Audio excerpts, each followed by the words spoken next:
Sveiki! Šiame vaizdo įraše paprastai paaiškinsiu, kokias pašalpas ir valstybinės subsidijas galima gauti Vokietijoje, ypač jeigu uždirbate mažai arba turite šeimą. Daugelis žmonių šių išmokų neprašo, nes apie jas tiesiog nežino. Bürgergeld – tai pagrindinė valstybės parama žmonėms, kurie nedirba arba uždirba per mažai. Ja galima gauti net ir dirbant, jeigu pajamos nepadengia būtinas išlaidas. Bürgergeld apima pinigus pragyvenimui, nuomos ir šildymo išlaidas. Wohngeld – tai būsto nuomos subsidija.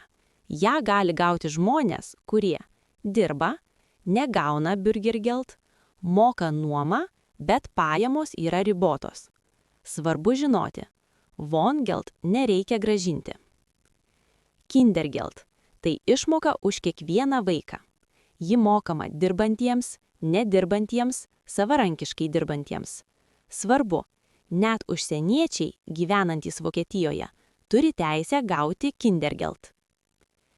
Kinderzuschlag – tai priedas mažas pajamas gaunantiems tėvams. Svarbu, ją galite gauti tik jei negaunate Bürgergeld, bet jūsų algos neužtenka visai šeimai. Ji mokama kartu su Kindergeld ir gali siekti kelis šimtus eurų per mėnesį. Bildungs- und Teilhabepaket – tai parama vaikams. Jei gaunate Wohngeld arba Kinderzuschlag, valstybė papildomai sumokės už vaiko būrelius, pietus mokykloje ir net duos pinigų kupriniai ir sąsiuviniams. Taipogi galima parama moksleivių reikmenims, ekskursijams, sportui, pietums mokykloje. Ši parama dažnai pamirštama, bet ji gali sutaupyti daug pinigų. Elterngeld – tai išmoka tėvams po vaiko gimimo. Ji padeda kompensuoti prarastas pajamas, kai vienas iš tėvų lieka su vaiku. BAföG – tai parama studentams, profesinio mokymo dalyviams. Ji gali būti dalinai negrąžinama, dalinai paskola. Dauguma šių išmokų nėra suteikiamos automatiškai.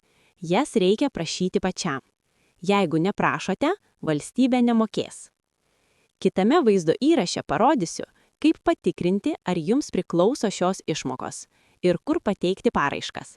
Jei video buvo naudingas, užsiprenumeruokite kanalą.